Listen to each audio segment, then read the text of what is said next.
Hey, true believers, what's going on? It's Eli, back with another review video, and continuing on, of course, with the Marvel shows on Disney Plus, and continuing on with Daredevil Born Again Season 1. Guys, that's right. We have now come to my third and final part review of the first season of Daredevil Born Again. Yep, the last 3 remaining episodes of the first season. Episodes 7, 8, and 9. Wow. Holy cow. I tell you, the last 3 episodes, with what they have to offer, and because we are up to the last 3 episodes, about to end off on the first season, well, they did not disappoint. They for sure did not. All the build-up and such. And with where we're at so far, and on account of what happened in the last episode, and up to now, and then what happens in the next 2, oh my gosh, unbelievable. The more we get of Muse, whom Muse turns out to actually be, his actual identity, more to do with what's going on with each Murdoch and Fisk, and also on account of Murdoch and Heather's relationship. Oh, geez, because with what goes on with their relationship, and further on, just until I talk about that.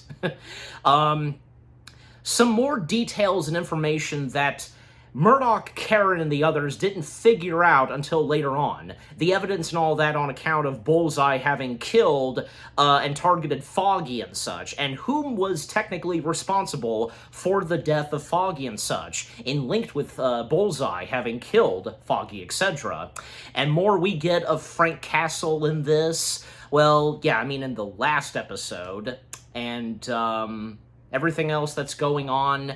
Shit goes down, all hell breaks loose, you get my point, just, yeah. Up to, like, say, you know, towards the end of the second to last episode, and with what goes down in the 9th, I was doing it quick. The 9th and last episode of Season 1.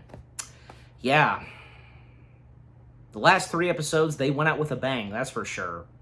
And, on account, because we know, with Daredevil returning and all that, yeah, just, you know, with the last 3 episodes, how the show itself ends off with its first season, just overall, everything about the last 3 episodes for Season 1, they did not disappoint. It was excellent, mind-blowing, dark, and the more gruesome stuff we get, everything else that goes on, need I go on, and until, of course, I break down and talk about the episodes themselves. Yeah, just again, episodes 7, 8, and 9, the last 3 episodes for Season 1 of Daredevil Born Again, excellent. And I'm sure you would feel the same way too. Okay, now with my first thoughts and all that done and out of the way, let us now dive in / break down the episodes themselves. And of course, starting with Episode 7, which being titled Art for Art's Sake. Fitting title. Alright, description / the story. Daredevil is back, yeah. It's a race to stop Muse before he can kill again. Fisk's rivals in the criminal underworld take advantage of the chaos.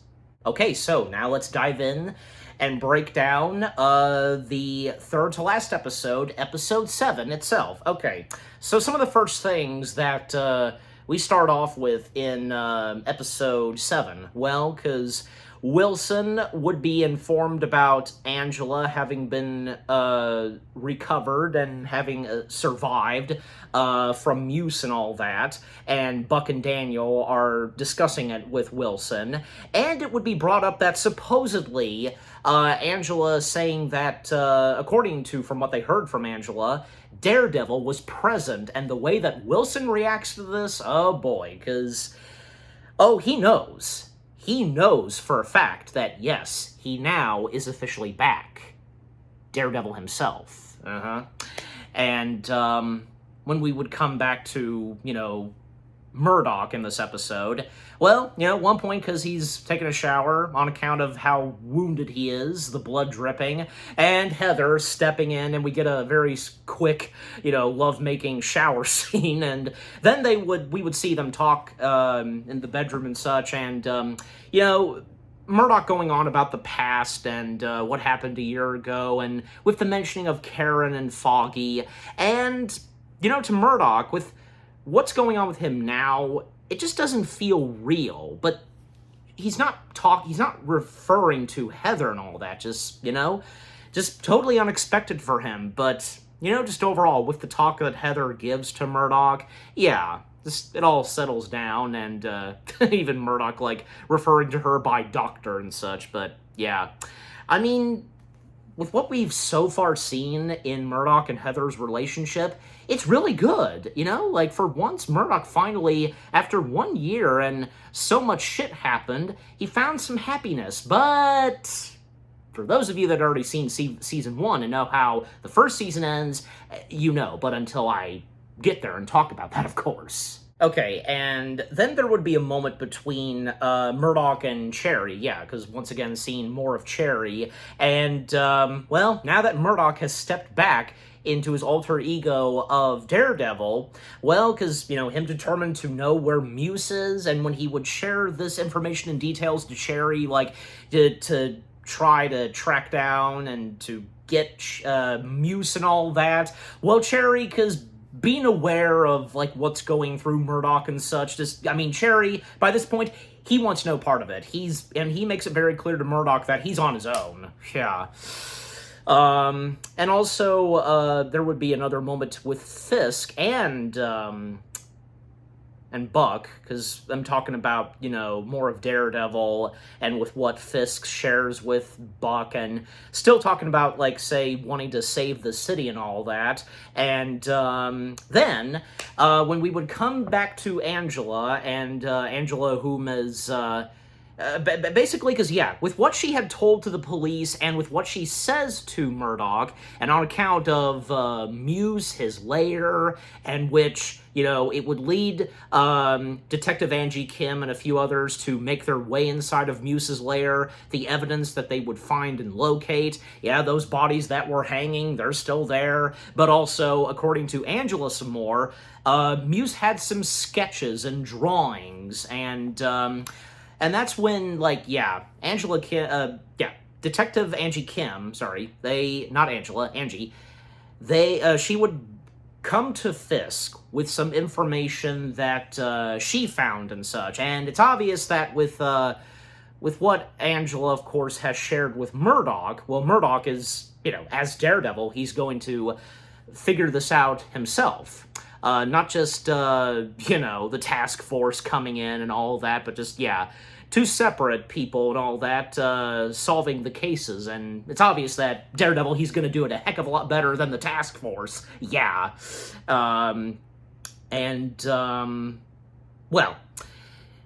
with what Daredevil would discover, inside Muse's lair, and whom they suspect, being a primary suspect, I should say, for Muse, according to Angie Kim, and because, sharing this information with Fisk, it could possibly be a troubled young man by the name of Baston Cooper, whom we saw earlier in the show, whom met with Heather at a book signing. And at some point in this episode, I was like, is it him? Is it him? But you already know that, and I'm not gonna say anything just yet, because I'm not there yet. But with what would happen next, we would get a scene between Luca and Vanessa, and Luca asking Vanessa to return to her criminal activities behind her husband's back. Interesting. And then, we would come back to Baston himself, whom would meet with, Dr. Heather Glenn, and, of course, Baston, once again, being Hunter Duan. And, long story short, because with the build-up here, and right when he entered Heather's office, that's when I said, and as I said earlier, could he be Muse? And yeah, because with how it's playing off and with what Baston is specifically saying to Heather, well, he would basically thank Heather for helping him realize and show his true artistry and whom he is, his talent and such.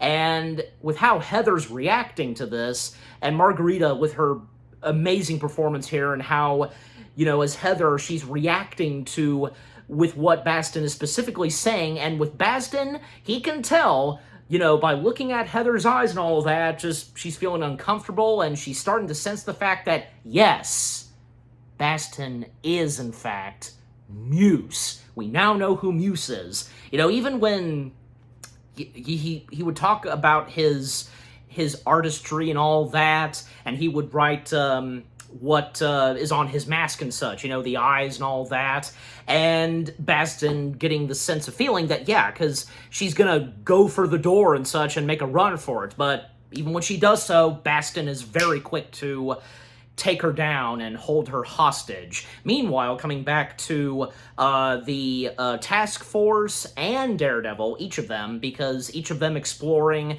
and discovering more evidence and all that in Muse's lair, and on account of the sketches and such, Daredevil, well, he snuck in his way, and with what he would discover, and by feeling and sensing the drawings and how they're specifically drawn, well, a few sketches that resemble, and they're basically sketches of Heather, and by caressing and feeling the drawings, the same way he did to Heather's face earlier in the episode, when they were having that talk in the bedroom.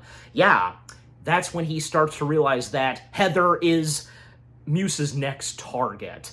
And, well, Daredevil, he was caught by one of the task force troops, but Daredevil being quick enough to knock him out, and that was Pal. And Pal phoning up Wilson about having witnessed Daredevil present in Muse's lair and all that.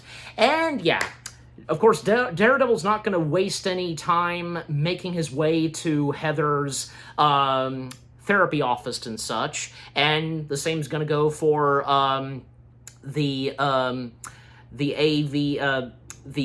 AVTF, short for Anti-Vigilante Task Force, yeah. So each of them are making their way to her place, and by this point, because, yeah, Muse, he's gotten into gear, holding Heather hostage, and all the dialogue that he shares, and still, by thanking Heather, but still gonna torture her and is gonna end up killing her in his way, and him being an artist, and by cutting her arm and using a tube and such, just, oh my gosh, and poor Heather, with what she's going through, the torture, and when he, sits out some paper, well, still,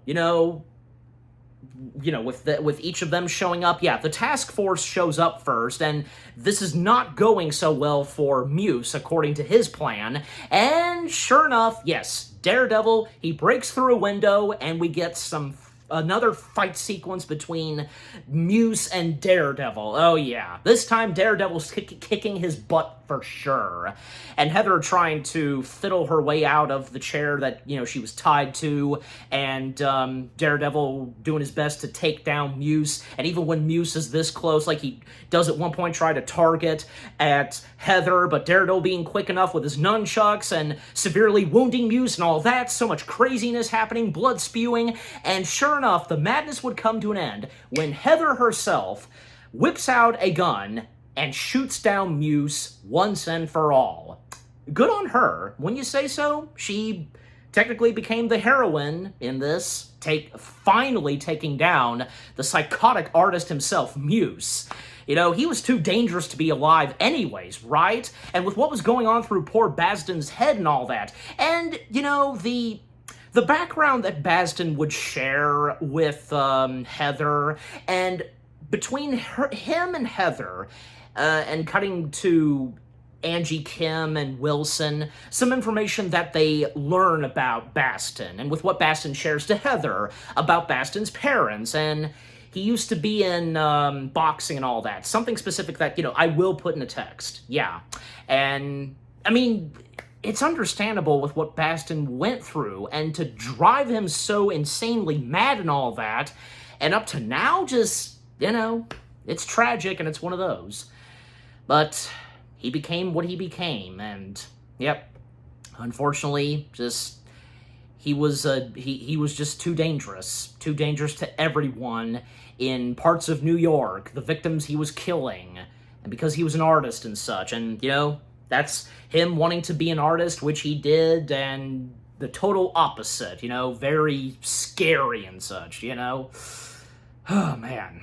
But, yeah, overall, that's the end and demise of Muse. And thanks to Heather. But yeah, Heather, she did lose a lot of blood because of the cut that Muse did on her arm. She was losing a lot of blood, and then she collapsed. But rest assured that, yeah, I was actually wondering, and when I was watching this episode, oh my gosh, is she gonna die? No, thankfully she doesn't, because when Daredevil, retreats, and just in time when the task force show up, and they can see the lifeless body of Muse, and see Heather, well, obviously, Heather being rushed to the hospital and all that. And what would happen next? Well, because, despite, with Daredevil technically saving the day, and with Heather being the one to finish off and killing Muse, well, Fisk, he gives the credit to the AVTF, being the heroes, and that they were the ones that saved Heather and took down Muse. Yeah, bullcrap. And little did the people know, and just all that. Then we would have a moment between BB Yorick and Daniel, and where basically Daniel, he would threaten BB, and that's not that he's gonna kill her or anything like that. No, that he's gonna have her be killed, I should say, because he tells BB that she needs to remove what is in her vlogs, with the whole thing of eyewitnesses talking about the Daredevil and having supposedly witnessed him and all that in action, because with the thing with Daredevil taking on Muse and such, yeah. And on account that, well, Fisk, he wants the public to believe that it was all thanks to the task force, yeah. And then there would be a moment between Murdock and Heather, and Heather, she's doing very well in the hospital, recovering, and Heather would share with Murdock about, that, yeah, she saw Daredevil in action. Little did she know that, yeah, Murdock was her boyfriend, and just, yeah, that Daredevil is her boyfriend, Murdock, yeah.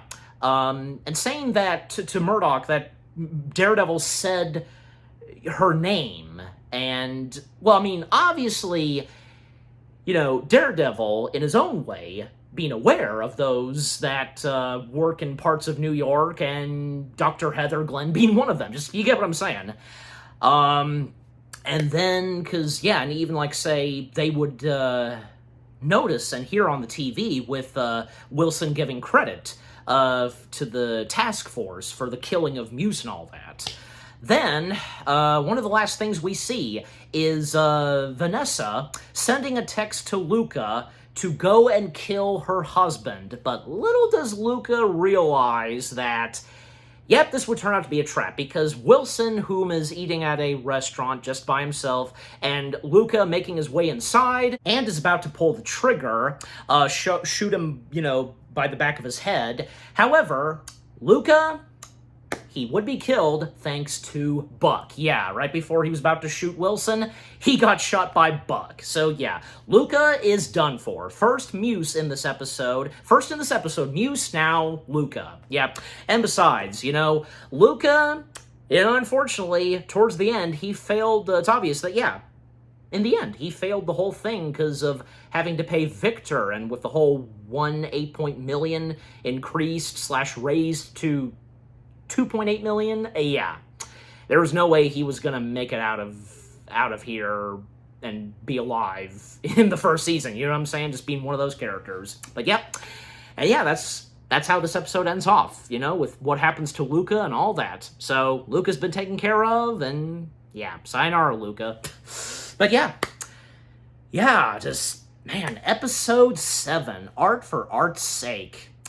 This was another pretty good episode, and for this being the third to last episode, and not to mention that this episode was kind of a short one, because this being only like, say, 37 to 38 minutes, because, yeah, the majority of the episodes in the show being up to, say, like, 51 to 45 and all that, and 2 that are almost up to, say, an hour long. Yeah. But this one, well, turned out good for how much was in this episode, and for it only being, like, say, 36, 37 to 38 minutes, all that, just, yeah. Yeah, and to know whom really is Muse, and it turned out to be, Bastin, and with what happens to poor Heather, but thankfully she made it out of there. All the other things that are going on, Angelo recovering, the more evidence and information they learn about Muse, which it would lead to, who Muse really is. And little did we know at first when watching the early episodes that we had already seen Muse out of his mask, but we didn't know then until now. And Daredevil, once again, being in action, he's officially back, and even though, the task force has taken credit for it, no, the credit goes to, actually, it should go to both Daredevil and Heather. Yeah, because Daredevil came in just in time to save Heather, and with Daredevil beating him up so much, and towards the end, Heather would pull the trigger and officially take down and kill Muse. Yeah, and the madness ending on account of Muse and all that, just, yeah. But yeah, just again, overall, episode 7, it was really good. For it being the third to last episode of season 1, excellent. All right, now with episode 7 out of the way, now we come to the second to last episode, episode 8, which being titled Isle of Joy. All right, description / the story. At his inaugural, if I said that right, black and white ball, Mayor Fisk tightens his grip on New York City. Matt Murdock learns shocking information when an old enemy reaches out. Okay, so one of the first things that starts off episode 8, Isle of Joy, well, we once again see, and as I read in the description / the story, an old enemy, which of course being Dex, aka Bullseye. Apparently, and by Fisk's orders, he is moved from solitary confinement to Gen Pop. Interesting, but yeah, with him being moved there, and the first bits of dialogue we get from him and his interaction with the guards and all that, and he's got a whole swarm of prisoners looking at him as he enters in, Pop and Gen Pop and all that, just, oh my gosh. Man, what a way to start off this episode, and yeah, because the fact that we once again are seeing Bullseye in this episode, because we hadn't seen him in quite a while throughout season 1 until now. But right after that, our first scene with Bullseye, and after the intro plays, well, then we would cut to each Mr. and Mrs. Fisk, and where Mr. Fisk is taking Mrs. Fisk to, and also seeing more of Murdock and Heather, and yeah, by this point, Heather's all healed and such, but yeah, like, their dialogue and talking about the vigilantes and on account of Daredevil and Muse, and Heather going on saying that she understands, and with the violence that was increased into her, and with all that, and they have some disagreements and such, each of them, and then out of nowhere, Murdock would answer the door, and Buck would be there, and wondering if Heather's here, and basically, yeah,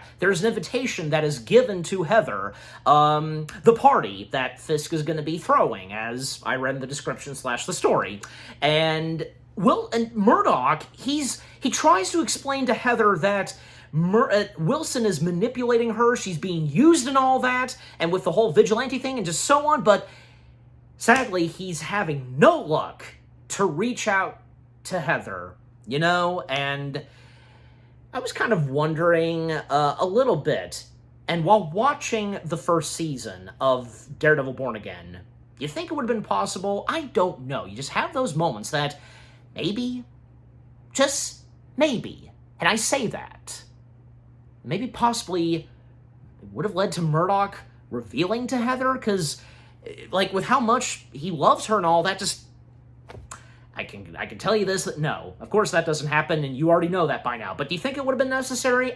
Probably not, but I don't know. We just have those feelings, like, what if just, but anyways. And yeah, the more they argue and such, and on account of the invitation, Murdoch trying to reach out to Heather, but sadly nothing. And with that going on, because when coming back to Wilson and Vanessa, well, Wilson would bring Vanessa to his secret place, and by revealing that he's been holding Adam hostage. Yep, she would once again see Adam, and yeah, each of the dialogues that they would share, and Adam trying to apologize, he had no idea, and all that, and, man, I just love the delivery, and when Adam's like, I swear, for Christ's sake, I swear, and all that, like, I love Murdoch, not Murdoch, Wilson, Vincent D'Onofrio, his performance when he shouts, "Shut up!" Like, oh, that was so great. Yeah, because those moments, and on account of Wilson, where he has his shouting moments, and from Vincent D'Onofrio, excellent, excellent. We all love Vincent D'Onofrio and his performance as well as Wilson Fisk, a.k.a. Kingpin. He's so damn good. But anyways, and Wilson would then explain to Vanessa that he's improved and done better and such, but just, yeah. And long story short, and to speed things up some, because, yeah, well, ultimately, Vanessa, she would kill Adam. Yep, with a gun, and, like on the legs and the chest, and straight for the head. And, yeah, that's the end of Adam. That's the end and demise of Adam, and, well, seems like things are much better now, I guess, for Vanessa and Wilson. Even like, say, when Vanessa would explain later on that even to Heather, when she would reunite with Heather at the party, we'll get there momentarily, Vanessa and Wilson, their sins are in the past, they're disposed of and all that. Yeah, at least for now, because there's no way, and on account of what Wilson's going to do next, especially towards the end of the first season. Yeah. And coming back to Murdoch some more, and Heather, because, yeah, well, I mean, Murdoch, because the argument that they got into, and with the invitation thing, well, Heather, I mean, she reads the invitation, and, assuring Murdoch that, guests are included, Heather, Glenn, and guest, and that could be him, and if he's gonna go, it's obvious that he is gonna go, but just, yeah, for now, he leaves, and, yeah, that was unfortunate, the argument they got into and all that, and, well, I think by this point it's obvious, sadly, that it may not look too good for both Heather and Murdoch, and the fact that this is the second to last episode, and with what's going to happen in the last episode, yeah. And before I continue on, just a few more details to mention about Murdoch and Heather, their argument, because, yeah, well, Murdoch, he would discover that Mr. and Mrs. Fisk, they're her patients and all that, and also because, yeah, with how Heather views the anti-vigilante thing, just, yeah, again, it's unfortunate, like I said. But, continuing on, because, yeah, Murdoch, whom, after he left the apartment and such, and after that heated argument, and just, yeah, with their relationship kind of somewhat dying down, almost, yeah, because they have different opinions, but, yeah, I mean, Murdoch's, his is right, but for Heather, well, sadly, she's blinded by this and all that, but back on point, because Murdoch, he would make his way to the office, and he would be informed by Kirsten about Bullseye, and having been moved to Gen Pop, and Kirsten informing Murdoch some more that Bullseye wants to meet with him and such. Oh boy, this could only end well. And then coming back to Fisk, because he surprisingly, and out of nowhere for Daniel and Shelley and the others, Fisk basically has Daniel become Deputy Mayor of Communications. He's surprised by this. Shelley, she at first doesn't know about this, but Fisk's the mayor. He knows what he's doing. Yeah, but, it's his decision and, where he places Daniel in. And Daniel swearing that he will not let Fisk down, just going on and on about not letting him down, and Fisk telling him that he knows. He knows. Okay, coming back to Murdoch, because there was a moment where both her and Kristen, they were dealing with, you know, a client and such, and basically Murdoch was getting out of hand. He was being very harsh on his client and such, being aggressive and all that, and Kirsten having no idea what's gotten into Murdoch and such, and he hasn't been his self lately. Well, on account of what's been going on and the fact that now that Daredevil's come back.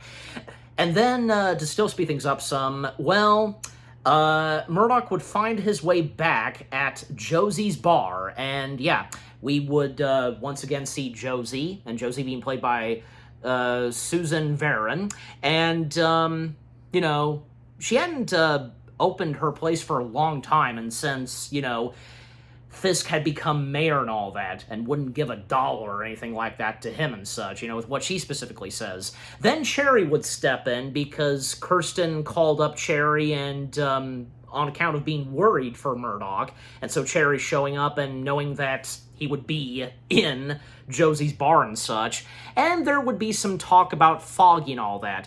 And when it would come to this one bottle that Josie had always given to Foggy, because according to Josie, she knows her customers specifically and what they specifically drink, and in the case of Foggy. And turn out, while at Josie's bar, Matt would learn and would slowly but surely put puzzles together, learning that Foggy was celebrating an impending court win, and yeah, on the night he would die and be killed by Dex, aka Bullseye, and Murdoch, believing that, well, you know, Bullseye having killed Foggy, was, you know, because on account of keeping it silent and such. And that's when we would finally see Murdoch, you know, meet with Bullseye, interrogate him, try to get some answers from him, but just, yeah, Bullseye being difficult and complicated for Murdoch. And Murdoch, because he would then, you know, smash Bullseye's face on the table, then bring in the police and tell them that Bullseye did that to himself. Just, yeah. Should have figured, right, that it was not going to go so well with what Murdoch was going to try to get out of Bullseye, but yeah. It's obvious that one way or the other, Murdoch's going to find out, maybe not from Bullseye, but from a different way. Just, yeah, knowing Murdoch, aka Daredevil. It was quite amusing when Bullseye exited the room because, you know, he thanked Murdoch, and all Murdoch lets out is F you, because, yeah, literally saying the F-bomb. Like I said in my part 2 review, Daredevil Born Again really going at it with the F-bombs. And yeah, Marvel, the MCU doing that, because like I said, you know, from Guardians of the Galaxy Volume 3 and Deadpool and Wolverine, obviously. And on account of this, I tell ya, you know?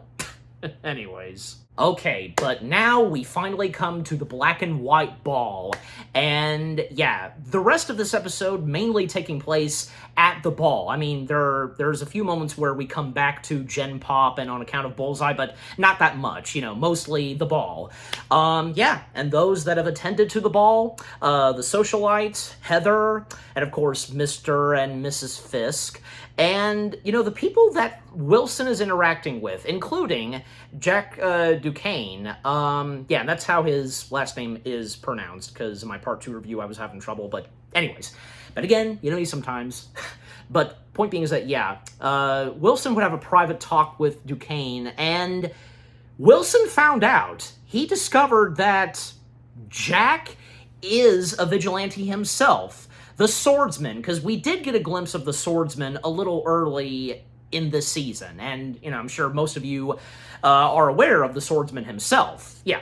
And Duquesne just, you know, keeping it casual and just saying, I have no idea what you're talking about.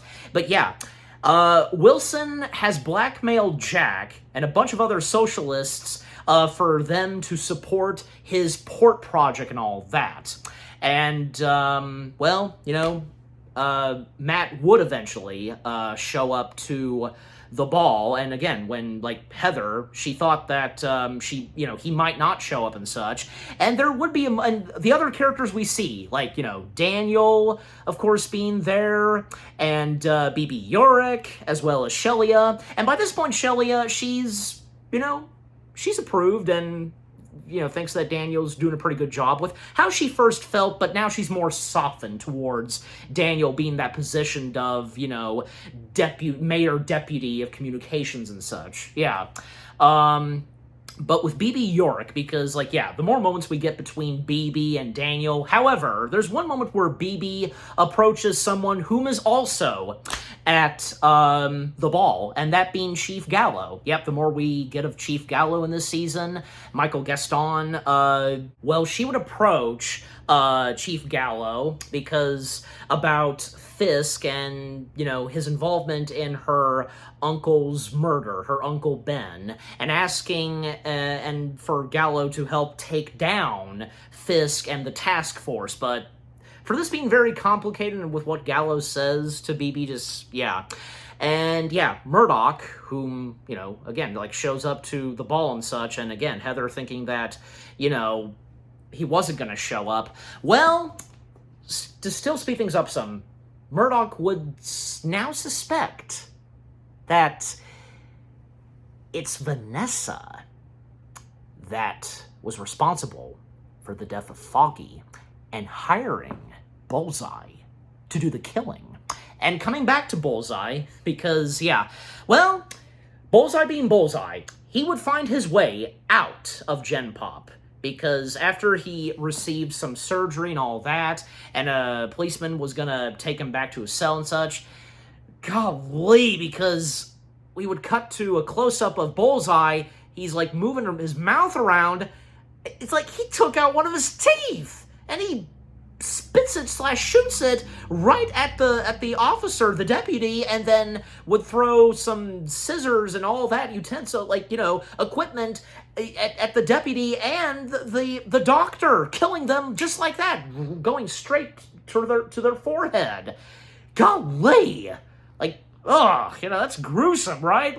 Bullseye doing that to himself, his teeth, and that's another, big gruesome thing, but that's not it, because until we get to the next episode, oh boy, and I'm sure you might know what it is. But Bullseye, he would manage to make his way out of Gen Pop and be in disguise as a policeman and all that, and would make his way to the ball, of course. And also, the task force being at the ball, there's one moment where they're, taking care of this servant and confronting him, and jeez, even when Gallo confronted them on what they were doing to him, they're about to have his butt cheeks be in this boiling water, but then they go for his hand. Just, golly! The task force, I tell ya. But, with what's going on with Murdoch and all that, because, when it would come to Murdoch wanting to talk with Mr. and Mrs. Fisk and all that, especially Vanessa, I mean, Heather, still, with how she feels and her opinion, she doesn't want Murdoch to do so, but right as Murdoch was about to approach them, that's when a spotlight would be shined on the Fisks, and they would have the first dance. And then everybody else joining in, as well as Murdoch and Heather. And then Murdoch cutting in, "May I have this dance, Mrs. Fisk?" and all that. And that's when Murdoch would confront her. That, you were responsible for Foggy's death, huh? Things getting very intense. And also, Mr. Fisk having this dance with Heather, and with what, Wilson shares with Heather, all on, say, Murdoch, and with the mentionings of Daredevil and all that. And while this is going on, Bullseye, he is present, and, he made his way up top a balcony and such, and with a rifle, and with things getting intense, the song that's playing, I will remember to put the name of that song in the text. Yeah, I definitely, because, man, that song that was playing, with it being playing right here as things get intense, oh man, and of course Murdoch, with great sense of hearing, he can hear that Bullseye's about to set off the rifle. Well, he would block the bullet that was gonna target at Wilson. Yeah, he took the bullet. Everybody panics. Heather attending to Murdoch, panting and all that, just like, yeah, golly. And with how this episode ends, and the light turns to red and just, whoa. Crazy, right? And for that to end off on the second to last episode and how it's building things up, and by the next episode, more crazy shit's gonna happen, I tell you, just, man. But yeah, what a heck of a way for the second to last episode to end off, right? But yeah. Yeah, so, the second to last episode of Season 1, yep, Episode 8, Isle of Joy. It was another excellent episode with what goes down in this, with seeing Bullseye once again, a prison transfer to Gen Pop, the black and white ball happening, Daniel being promoted to, Mayor Deputy of Communications, with what's going on with the relationship between Heather and Murdoch not looking too good, and everything else that was going on, the more evidence and clues that Murdoch would discover, and on account of Foggy's murder, not only with Bullseye being involved, but supposedly Vanessa being involved too with Foggy's murder and such. Things just building up and getting intense, and right at the very end, just, yeah, all hell breaks loose when Murdoch takes the bullet, saving Wilson's life, and just, ugh! I tell ya, what an episode this was. And again, for it being the second to last episode, yeah. But just overall, the second to last episode, Episode 8, Isle of Joy, another satisfying, good episode to come from the first season. Alright, so here we go.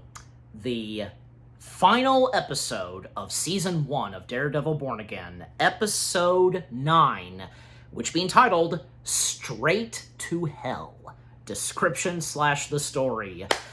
Mayor Fisk becomes Mayor Kingpin, and Daredevil is unleashed as chaos takes over the city. Alright, so with what happens in Episode 9, again titled Straight to Hell, well, 1 year ago, we do get a flashback where, yeah, because Vanessa meeting with Dex, aka Bullseye, and wanting to help him be set free. She will help him be set free under the condition that, she wants him to kill Foggy. So yeah, it is true, and of course officially confirmed, that she was responsible for Foggy's death. And, Bullseye didn't do it just on account of himself for vengeance and all that, you know what I'm saying? And with what, Murdoch and the others felt at first. And then come back to the present. Well, Murdoch, he's doing all right. He's in the hospital. Heather and Kirsten, they're there to be with him. And then Murdoch would go on explaining that he now knows that, yeah, Vanessa was responsible for Foggy's death, but how Heather and Kirsten are reacting to this, just, yeah, especially on account of Heather, like, yeah. And, Heather's saying that, she'll come back sometime soon and to check up on him and such, but unfortunately, that would be the last time. Yep. But anyways, so getting back on point, because then Wilson, he would learn that, yeah, knowing that Vanessa was responsible for arranging for Bullseye to murder and kill Foggy and all that. Then Wilson, he would have Buck go and kill Murdoch at the hospital while he's still paralyzed and such, still recuperating, inject him and such. And not to mention, because when he would make his way to the hospital, and yeah, obviously, because yeah, this was Fisk's doing, the power is cut out, literally, entirely, all around New York. And yeah, blackout and such. And when this happens, well, thankfully for Murdoch, because yeah, he managed to recuperate that quick, and he managed to get out just in time, right before Buck showed up and was gonna kill him. And, like, Buck came in with some bag of goodies, like, you know, one of them being a teddy bear, but besides that, you know, with what else he was bringing with him, yeah. But, yeah, Buck missed his shot, of course, to go and kill Murdoch, because, yeah, Murdoch having retrieved, and Murdoch would make his way back to his apartment, just by himself, because we don't see Heather for a while in this episode until the very end. Man, because it makes you wonder, like, what was going on with her and during the blackout and such, because when the blackout happens, yeah, all hell breaks loose, but until I talk about that some more momentarily. Okay, but like I said, Murdoch would return to his apartment, and he would surprisingly be greeted by Punisher, Frank Castle. Yep, he's back once again in the final episode, and this time he shaved, and Murdoch made a comment on that, and Frank just giving Murdoch a bit of a hard time, like, you know, commenting, like, no good coffee in the house, and commenting on the getup he has, you know, and, you know, what do they call you now, and such, just, yeah. And also, like, knowing that Murdoch didn't let Bullseye kill Wilson and such, just, yeah. And yeah, because, you know, Bullseye, he was attempting to kill Wilson. I forgot to mention that. And, you know, while they're in the apartment and such, and, you know, basically, with Frank being here, well, he received a call from someone, and here he is now with Murdoch and such, and by this point, the task force, they're coming in to Murdoch's apartment, and Murdoch, obviously by this point he's fully healed, he would get into his Daredevil getup, and that's when a fight breaks in with Murdoch and Punisher going at it against the task force. Yes! This is something else we've been waiting for. And all of them are killed except for North. Yeah, North is spared, and when both Murdoch and Frank discover that North was responsible for the death of Hector, the White Tigers. Yeah. And Daredevil just resisting and not gonna kill North, Frank wanting to do it, but no. Daredevil telling Frank just not to do it, and Frank's like, well, what about this guy? Does he deserve a chance? And, like, he shoots him, and Murdoch, you know, just being pissed at Frank, and they would go at each other until their argument would be interrupted, Murdoch telling Frank to shut up because, yeah, he hears something, so does Frank. A grenade, and yeah, they rush out of the window, they jump off the tall building from his apartment, just in time. And yeah, I was kind of thinking, like, and as this was happening fast, like, oh man, because they're gonna jump and the explosion's gonna go off. No, they crashed on a car, and once they did, then the explosion goes off. Man. And not long after that, because they would escape. Then they would get a surprised greeting, and whom would retrieve them? Karen! Yes, Karen's back from San Francisco. Yep, she comes in and retrieves both Matt and Frank to flee the scene and such. Yeah. Also, because coming back to Fisk and his people, because, yeah, there was a moment where apparently Shelia had a talk with Gallo as well, and Fisk knew this, and, yeah, dark and such.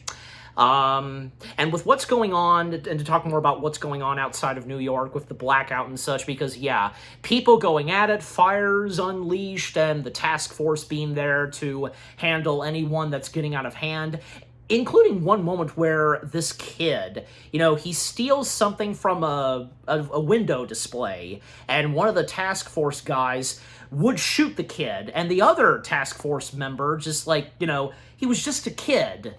No. He was a vigilante. Jeez, like, that's crossing the line right there. Oh my god, just like, can you believe it? Just like, I tell ya. Gosh. But anyways, okay, but to get back on point, this time on Murdoch, Castle, and Karen, yeah, because, again, Karen whom is back, and, yeah, because obviously, it turns out from Karen that she heard, obviously, yeah, she did, she heard about Dex being transferred and then escaping, and she was the one that called Punisher. His name almost slipped out. I was tongue-tied. Punisher. She called Punisher, and on account that Punisher showed up at Murdoch's apartment, and from there on. And unfortunately, Punisher is stopping right there because he did his duty, coming in, protecting, and helping out Murdock, and up till Karen showed up, and yeah, it's just Karen and Murdock that are going to proceed on, and with Punisher not tagging along. And both Murdock and Karen, they know that Punisher's not being for real, because he's hiding the fact that he wants to still help out, it's typical Frank Castle, with what each of them say, yeah. But yeah, so, yeah, because from there on, Murdock and Karen, they would proceed on, and they would start to reconnect, yeah. And maybe, hopefully, this time they will get back together, because I'll go ahead and say it, because unfortunately, and it was confirmed by the showrunner of Daredevil Born Again, and by Season 2, Murdock and Heather not getting back together. It's unfortunate, yeah. And I had that good sense of feeling as the episode ended and in the status where Heather is and what she would get promoted to until I get to that. When we get there, yeah. And and I'm sure the same goes for a good majority of you, when we were starting to like Heather, the relationship between her and Murdock, it's just one of those things, and sadly, not to be. Totally sucks, but it is what it is. Even if it's, especially, not just in reality, but in shows. And in the case of what happens in Daredevil Born Again, right? But anyway, so, yeah. But continuing on, because Murdock and Karen, starting to reconnect, and with them investigating the whole, track down Foggy's Red Hook case, because, yeah, the name Red Hook being mentioned, and being involved with Wilson's port reconstruction thing, all that, yeah. And what they would discover in one of the files that, yeah, they would eventually find, basically, and on account of the whole Red Hook thing, and with what Foggy, apparently he had no idea what he was really getting into and such, yeah. Wasn't given that much details, and with what each Karen and Murdock said about that. Well, point being is that they would discover that the Fisks, Wilson and Vanessa, they're trying to establish a city slate. Uh-oh, that's not a good thing. And coming back to Frank, aka the Punisher, because he's actually listening on the police scanners and all that, the radio and such, and yeah, he would proceed on to Red Hook by himself, and that's where he would show up. He would totally expose himself to all of the members of Task Force, the AVTF, for short, and, he would do his best to fight each of them up until they managed to take down Frank, and now Frank is held hostage by the AVTF. And even, Powell, being one of the big top members and leads of the task force, Powell would have a interaction and talk with Frank, trying to convince and negotiate Frank into joining them, but Frank, overall, he wants no part of it. Just, complete bullshit, as he says, and just, calling them a circus freak and all that, a bunch of clowns, and the insults that he gives them, rightfully so. And each of the AVTF members beating the shit out of Frank and all that, just letting him have it, and man, because how bruised up he is, and how his eyes are swollen, golly, but, Frank, he can take it, just, But it's unfortunate, yeah, by this point, Frank, yeah, he's been captured, but obviously he's gonna find a way out of this, that's for sure. Then, to still speed things up some, what would happen next? Well, there would be a moment with Chief Gallo, Wilson, and other members of the AVTF, where basically, long story short, Gallo tries to betray Wilson. Unfortunately, I think it's obvious where this is leading. Gallo would meet his ultimate demise. He would be exposed and murdered by Fisk. And Fisk being Fisk, and as the Kingpin, the way he murders his victims, holy crap, yes, because you've clearly seen this episode, you know what happens to poor Gallo, because, yeah, Fisk grabbing his face and just, and then, damaging it, just oh my gosh, and we visually see that! We visually see that! Wow! Now that's another top gruesome moment. I don't know, because I feel as though that's probably been the top gruesome thing we've seen in the first season of Daredevil. Wouldn't you say so? And they weren't kidding. And my parents, like, they weren't kidding. Like, how gruesome. And everybody else that say that, you know, Daredevil Born Again is more gruesome than the first Daredevil. No kidding. Just, wow. You know, even some of the, when we cut to some of the AVTF members, a few of them, like, how they react to how Gallo met his demise. Yeah, who can blame them? Who can blame some of them? Some of them managed to handle it, kind of, but some of them just, like, a few of them having their mouths open a little bit, just like, yeah. Holy cow. Yeah, that's why you don't mess with Kingpin himself, Wilson. Just holy crap. Okay, but this time we come back to Murdock and Karen, because they've made their way to Red Hook and such. However, Karen makes it very clear to Murdock as Daredevil that he's in no good condition to take on, by this point, no good condition to take on and go in, try to take down Wilson and all that. No, not for right now. And then Karen would bring up something that she remembered Murdock, you know, saying to her and all that about the, you know, about the sky, the sun, the stars and all that. He would say, it's not dark, it's like 1,000 suns, because, yeah, on account of him living in the darkness and with his blindness, just, yeah. And with him just looking up at the stars and all that, and even, like, yeah, we see some shots way off in the distance across the ocean of New York and such, and, you know, the background noise we hear, just, man. But, you know, in some way it's a pretty nice moment right here, on account of Karen and Murdock. And like I said, you know, they are starting to reconnect and all that, and that's a good thing. And it's obvious. And when, you know, it's unfortunate when it looked like it was really looking pretty good for Heather and Murdock. Yeah, obviously, the right answer is both him and Karen, obviously. All right, but continuing on point, because, yeah, Murdock would then agree that, yeah, because now is not the time, and that's when both Karen and Murdock mention about they should form up a team. The Defenders? Well, not exactly. That's unfortunate. Well, on account of Jessica Jones, but... Anyways. And, yeah. Well, we're up towards the end of the episode and all that.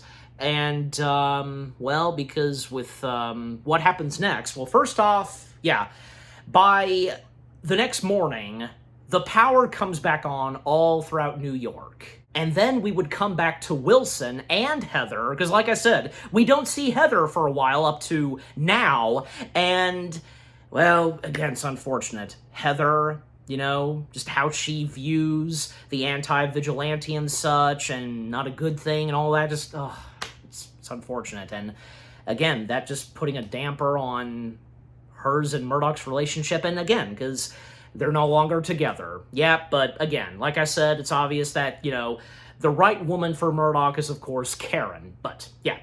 But Wilson, he does offer Heather the mental health, as mental health commissioner, which she accepts. A handshake to it.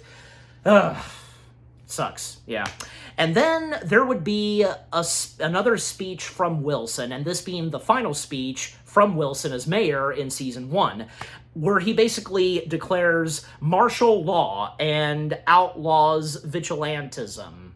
Not good, just not good. And coming back to Murdock once more, you know, he would go into this, you know, narration/speech, and with the mentioning of his younger self, we would see a younger version of Matt, being played by Eli D. Goss. Hey, we both share the same first name, Eli. And, yeah, long story short, Murdock would assemble a team, and, yeah, you know, not what you would expect at first. Defenders? No, obviously not. Instead, well, Karen is involved in this, but whom else is a part of this? Cherry, as well as, yeah, Kirsten was in there, as I recall, as well as, Detective Angie Kim. She's in there, too. That's great to see. Actually, no, because, like, no, Kirsten wasn't really in there, just, yeah, but Angie Kim was, I know that, and Cherry as well. Am I to assume that Angie Kim now is to know Murdoch is Daredevil? Pretty sure, yeah. And then we would see Mr. and Mrs. Fisk having a good majority of the vigilantes being held prisoner at the Red Hook, including the swordsman, Jack himself, and the Punisher himself, Frank Castle. Yep, and seeing all the other characters whom we've seen throughout the first season, you know, from Daniel, B.B. Yorick, Angela Del Toro, and Heather once more, Josie being there too, everybody just, yeah. And the state that New York is in Hell's Kitchen, all over, just not good. But by season 2, obviously, yeah, things will get better, and on account of what Daredevil's going to do next, indeed. Man, what a heck of a way for this final episode of the first season to end off. But it doesn't stop there, because we do have a mid-credit scene. Yeah, because it's a mid-credit scene, and right before the credits continue rolling. Well, we would get one more scene with Frank Castle where he tricks a prison guard, and have some interactions with him, knowing his name, Anthony, and all that, and that they're both from New Jersey and such, and, you know, even Frank offering to shake his hand. But, yeah, it's obvious that, yeah, Frank is tricking him, and that prison guard is too dumb-blinded to realize this. And yeah, Frank crushes his arm and manages to escape his cage cell and all that. Yep, so, of course, Punisher being Punisher, always finding a way to get out of some situations, and on account that he was held prisoner. Not anymore. Yeah, good for him. And yep, that's our final scene in the first season of Daredevil Born Again. Holy cow, just... wow. Yeah. The last 3 episodes of Daredevil Born Again, excellent. But yeah, with the 9th and final episode of Season 1, again, titled Straight to Hell, it was another excellent episode, with everything and how all hell breaks loose and shit goes down, pardon my French, but it's true, and the climax still building, the state that New York is in, what goes on with the characters, like, you know, from Murdoch and Heather, the relationship just dying, and the blackout that happens in New York, once again seeing Frank Castle and Karen making a surprise comeback, and how Karen and Murdoch, they're starting to reconnect and all that. Red Hook and Frank Castle going at it with the AVTF members. Gallo meeting his ultimate demise. The state of where each of these characters are at. And, you know, Wilson managing to get away with it, of course, as mayor. And Kingpin coming back. The action, the fights, and all that. The gruesome stuff on account of Gallo. Oh my gosh. And what a way to go out for this being the last episode of Season 1 with such a gruesome, gory moment that happens to Gallo, I tell ya. So many other great moments to happen in this episode. Great chemistry, great acting, the dialogue and such, everything that goes on, and the fact that, you know, it ends off on a not-so-happy note, but only hoping and assuming that hopefully things will get better by the next season and all that, right? But just, yeah. But yeah, just overall, Episode 9 of Season 1 of Daredevil Born Again, Straight to Hell, that was excellent. An excellent and fantastic way to round off the first season. Yeah, and like I said, the last 3 episodes of Daredevil Born Again Season 1, they were excellent. With what more we have left in the last 3 episodes, things getting more intense and all that, and with what's building up to, and just, you know, throughout the season, it got very dark and all that, and, you know, when you say much more darker than the first Daredevil, I'd say so. Yeah, they went out with it. And, everything else that's going on, and, like, you know, from Moose, and with what goes on with each of the characters, Bullseye being unleashed, and Frank Castle stepping in once again, Heather, unfortunately, no longer being in a relationship with Murdoch, and Wilson getting away with it, Murdoch stepping back in as his alter ego Daredevil, Karen coming back, and just need I go on. And up to the last moments of the 9th and final episode, Daredevil assembling a team, and, you know, the hopes that he and everybody else, they will reclaim New York as they once knew it, and not being under Wilson's, leadership and such as mayor. Just, just the last 3 episodes overall of Season 1 of Daredevil Born Again, they were excellent. Yeah. And I'm giving the first season of Daredevil Born Again, well, what the heck, 10 out of 10 stars. Yes, 10 out of 10 stars for Season 1 of Daredevil Born Again. And what about you guys? What did you think of the last 3 episodes of Season 1, and what did you think of the entirety of Season 1 itself of Daredevil Born Again? Which were some of your favorite episodes? And, how you were excited and hyped that Daredevil was coming back, and when it came up to the last 3 episodes, how you felt when you were watching them, and, from what was happening in, episode 7, then to 8, and then to 9. Oh, yes. And just up at the edge of your seat, just like, oh my gosh, and the sad moments and some funny moments here and there. Because, again, besides the drama and all that in this, the heavy drama, the show, managing to, rightfully so, in a good way, bring some humorous moments here and there. Yeah, because, of course, I had a few chuckles as I was watching the last 3 episodes, and I'm sure the same goes for you.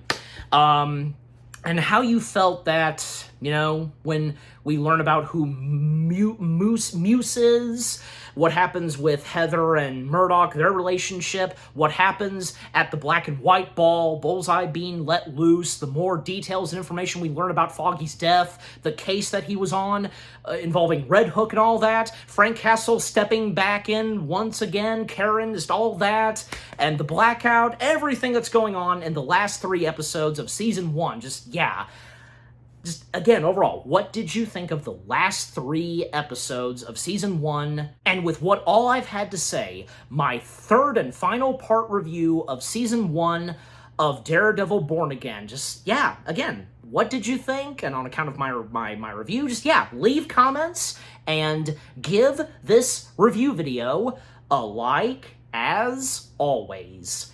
And so, guys, with all that being said, thank you very much for watching. I hope you guys enjoyed my 3rd and final part review of Season 1 of Daredevil Born Again. More review videos are coming your way. They're going to be awesome. Keep looking forward, and I will see you guys in the next video / review. Take care, and until Season 2, peace out, and Avengers, assemble.